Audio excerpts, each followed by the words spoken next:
여러분 반갑습니다. 다독이는 밤 카입니다. 벌써 12월입니다. 진짜 올해는 코로나 하다가 한 해가 다 가버린 것 같은 그런 생각이 드는데요. 제가 그래도 이제 올 한 해를 정리를 하면서 올해 읽은 책 중에서 좀 가장 신선했고 또 기억에 남는 책이 뭐였을까 이렇게 좀 정리를 해봤는데 단연코 이 책이 아닐까라는 생각이 들어서 오늘 준비를 해봤습니다. 이 말 그대로 정말 이 침체기를 겪고 있는 한국 문학계의 혜성처럼 나타난 그런 작가죠. 이 김초엽 작가의 우리가 빛의 속도로 갈 수 없다면 준비했습니다.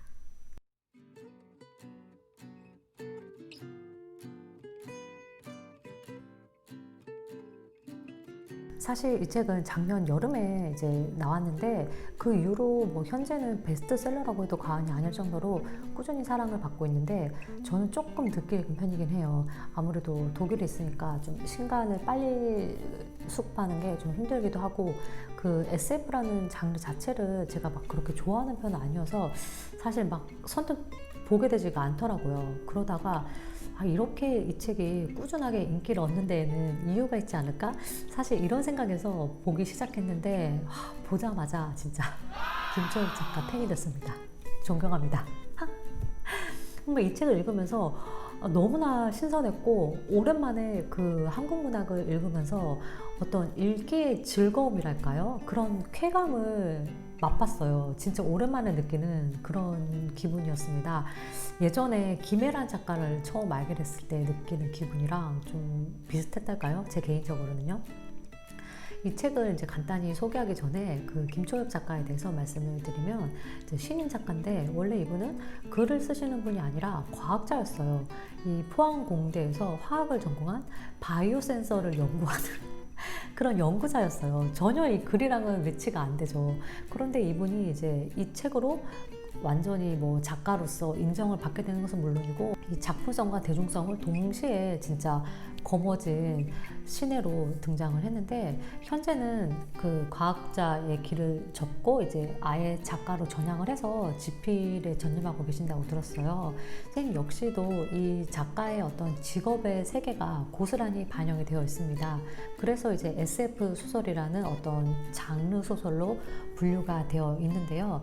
근데 이게 SF 소설이라고는 하지만 이 배경이 그러할 뿐이지 담고 있는 메시지는 지금 우리가 살고 있는 그 현대사회의 모습과 크게 다르지가 않습니다. 이제 총 7편의 단편으로 구성이 되어 있는데요. 순례자들은 왜 돌아오지 않는가? 스펙트럼, 공생가설, 우리가 빛의 속도로 갈 수 없다면, 감정의 물성, 관내 분식, 나의 우주 영웅에 관하여 지금 이렇게 총 7편의 단편으로 구성이 되어 있는데 사실 좀 훌륭한 책은요. 좀 편견일 수도 있지만 제목도 훌륭한 경우가 많거든요.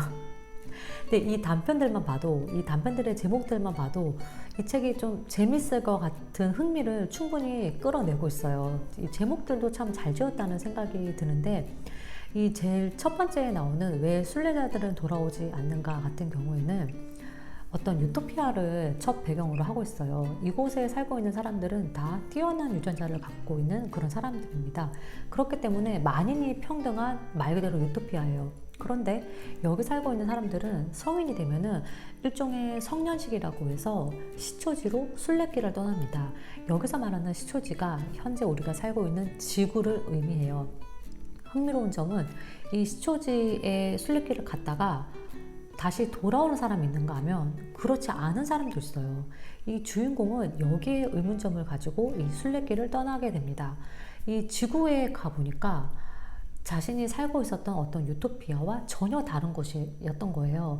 여기는 어떤 차별이라든지 장애라든지 편견이라든지 이런 것들이 그대로 존재하고 있었어요. 이제 가장 상징적인 게 이 주인공의 얼굴에 약간 이렇게 얼룩이 있는데 이것을 그 자신이 살고 있던 유토피아에서는 전혀 사람들이 이상하게 생각하지 않았습니다.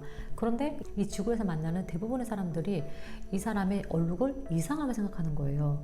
여기에서 작가는 우리 사회에 좀 여전히 남아있는 어떤 장애에 대한 편견, 또 차별 이런 것들을 이야기하고 있지 않나라는 생각이 듭니다.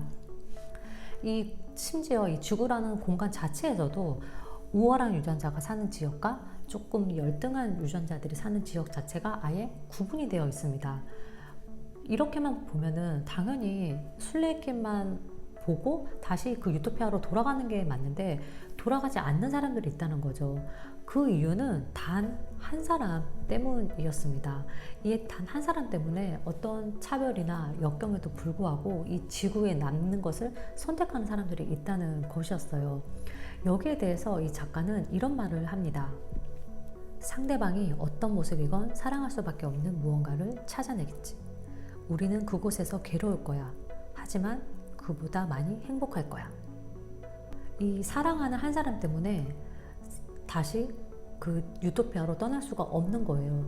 그래서 어떤 힘들고 외롭고 고난의 길이 예상될지라도 더불어서 함께 껴안아서 가는 게 어떤 정도임을 작가는 이야기를 하고 있습니다.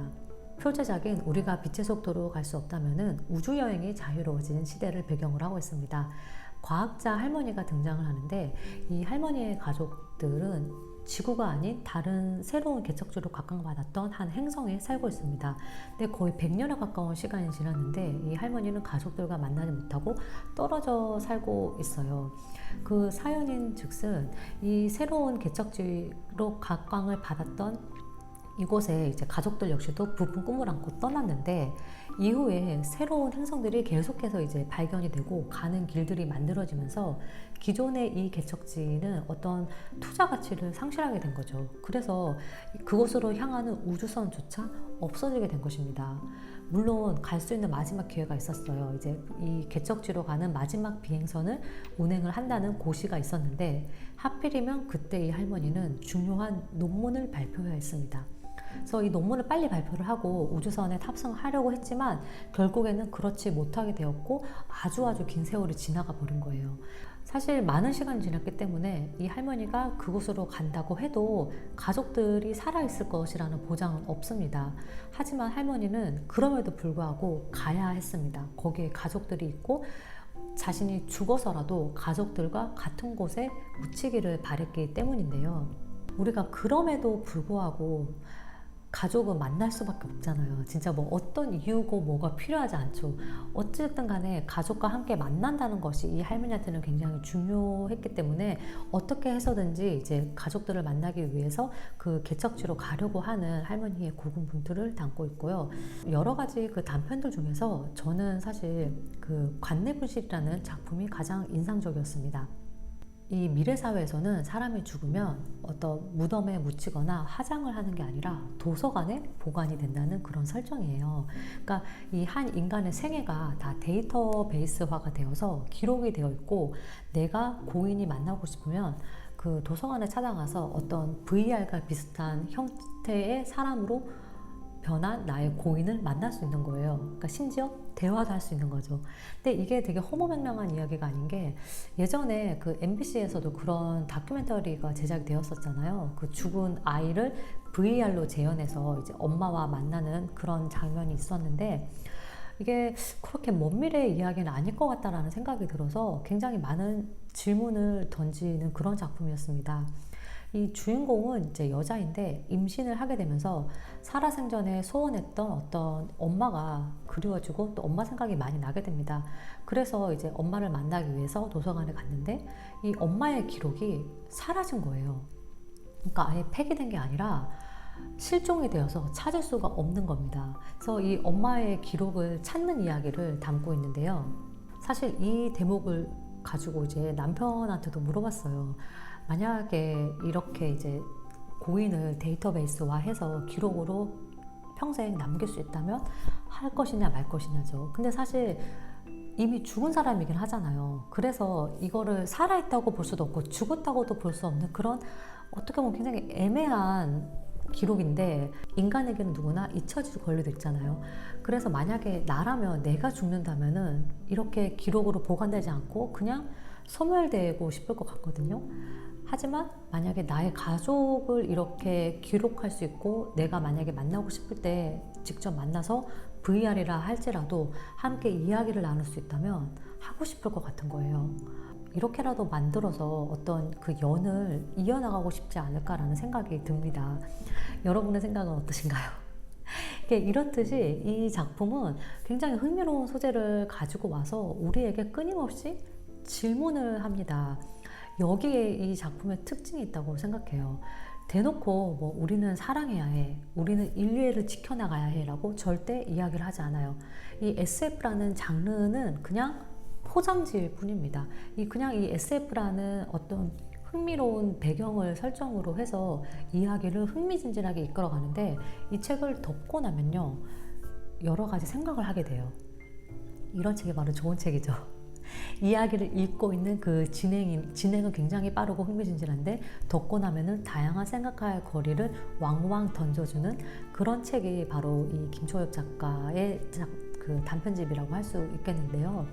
두 번째는 등장인물이 다 여자라는 점도 흥미롭습니다.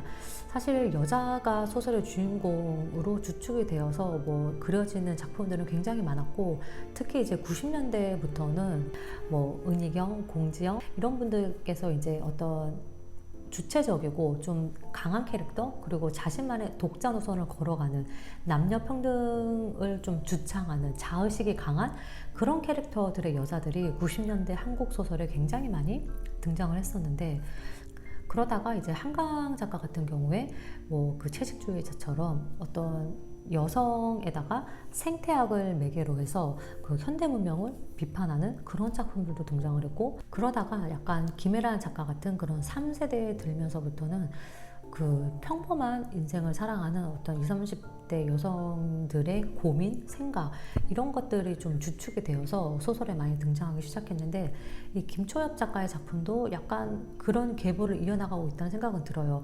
막 여자들이 엄청나게 뭐 좀 독특하거나 캐릭터가 세거나 강하지 않습니다.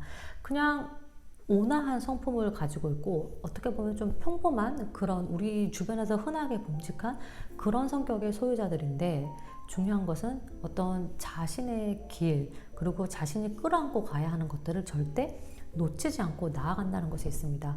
그러니까 막 튀지 않지만 조용하고 담담하게 어떤 자신의 길을 걸어가면서, 동시에 어떤 주변에 있는 여자들과의 연대의 끈을 절대 놓지 않는 이야기들이 많이 나와요. 그러니까 대부분이 다 나와 딸과 엄마, 뭐 손녀와 할머니, 또 뭐 엄마 친구와 또 딸, 뭐 이런 식으로 어떤 여자들의 관계가 굉장히 많이 등장을 하거든요. 그 관계를 통해서 어떤 여성들의 유대, 또 연대, 또 여성들만이 갖고 있는 그 어떤 특유의 포용성을 그려내고 있습니다. 총 7개의 단편으로 이루어져 있는데, 마치 무지개처럼 서로 다른 색깔을 가지고 있지만 조화를 이루어내야 함을 작품들을 통해서 보여주고 있어요. 아무리 세상이 바뀌어도 우리가 끌어안고 가야 하는 것들이 있죠. 뭐 인류애라든지 사랑이라든지 공감이라든지, 이런 본질은 절대 변하지 않는다는 것을 이 SF라는 굉장히 흥미로운 소재를 차용해서 따뜻하게 이야기하고 있는 책이 바로 이 김초엽 작가의 단편집이 아닐까 싶고요. 무엇보다 이제 내년엔 이 작가님의 작품이 나올지는 모르겠는데, 아무튼 다음 작품이 가장 기대되는 그런 한국 작가가 아닐까 싶습니다. 그럼 저는 또 다음 시간에 다독이는 책으로 여러분 찾아뵙도록 할게요. 추스!